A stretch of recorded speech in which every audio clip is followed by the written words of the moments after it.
அன்பர்களே, உங்கள் அன்பு ஜோதிடர் சிவ ஜோதிராமன். இன்றைக்கி நம்ம பார்க்க போதுங்க, வீட்டில் பணப்பழக்கம் நல்லா இருக்கிறதுக்கு இந்த தெய்வ வழிபாட்டு முறை. அது என்னன்னு சொன்னிங்கன்னா, பொதுவாக வீட்டில் வர்ற சுமங்கலி பெண்களுக்கு முதல்ல தண்ணி குடிக்கிறதுக்கு கொஞ்சம் தண்ணி கொடுத்துருங்க. தண்ணி கொடுத்ததுக்கப்புறம் அவங்க சாப்பிட்டதுக்கப்புறம் மஞ்சள் குங்குமம் கொடுங்க, கொஞ்சம் பூ கொடுங்க. இதை கொடுத்தீங்கன்னா வீட்டில் உள்ள தரித்திரம் விலகி காசு பணம் புழக்கம் அதிகமாக இருக்கும். ரெண்டாவது என்னென்னு கேட்டிங்கன்னா, அதே மாதிரி சுக்கிர ஹோரையில் மகாலட்சுமிக்கு இந்த தூவப்பொடின்னு சொல்லுவாங்க, அதோடு சேர்த்து துளசி பொடியை சேர்த்து நீங்கள் தூவம் போட்டிங்கன்னா வீட்டில் பணப்புழக்கம் நல்லாயிருக்கும். அதே நேரத்தில் உங்களுக்கு இந்த வீட்டில் உள்ள கெட்ட அலைகள் எல்லாம் வெளியேறி பணப்புழக்கம் நல்லாயிருக்கும். அடுத்த மூணாவது பார்த்திங்கன்னா, வெள்ளிக்கிழமைக்கு மகாலட்சுமி தாயாருக்கு அபிஷேகம் பண்ணுறதுக்கு பால் வாங்கி கொண்டு கொடுத்தீங்கன்னா உங்களுக்கு காசு புழக்கம் நல்லாயிருக்கும். குறைவற்ற செலவு வந்துக்கிட்டே இருக்கும்.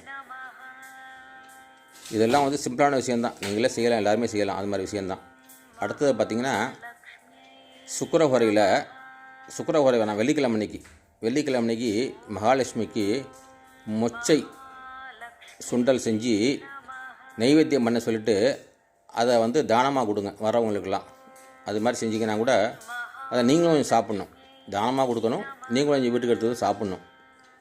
இதை செஞ்சிங்கன்னா கூட உங்களுக்கு காசு புழக்கம் நல்லாயிருக்கும். வீட்டில் பொதுவாகவே காசு பணம் புழக்கிறதுக்கு மகாலட்சுமி தான். அந்த மகாலட்சுமிக்கு வழிபாட்டு முறையில் கொஞ்சம் முறைகள் சொல்கிறேன்.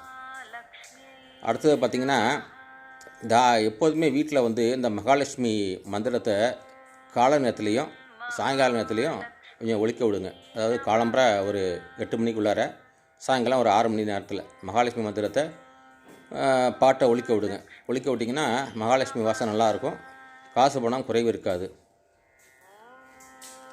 அதே போன்று நம்முடைய கர்மா தீர, இது முக்கியமான பாயிண்ட் ஞாபகம் வச்சுக்கிங்க. நம்மளுடைய கர்மா தீர என்ன பண்ணணும்னு கேட்டிங்கன்னா, சித்தர் கோயில்களுக்கு போங்க. சித்தர் சமாதி இருக்குல்ல, சித்தர் கோயிலில் சித்தர் சமாதிக்கு பௌர்ணமி அன்றைக்கி தான் ஜாஸ்தி சித்தர் சமாதி திறந்து வச்சுருப்பாங்க. மற்ற நேரத்தில் வியாழக்கிழமை திறந்து வச்சுருப்பாங்க. இந்த வியாழக்கிழமைக்கு சித்தர் சமாதிக்கு போய் நைட்டு இரவு தங்கி இருந்துச்சு வாங்க, நைட்டு நல்லா படுத்து இருந்துச்சு வாங்க. உங்களுடைய கர்ம வினைகள்லாம் விலகி நல்லது நடக்கும். இது மாதிரி நீங்கள் செஞ்சுக்கிட்டு வர உங்கள் வாழ்க்கையில் முன்னேற்றம் ஏற்படுங்க. ஸ்ரீ திருச்செந்தூர் முருகன் ஜோதிட நிலையம் மற்றும் ஸ்ரீ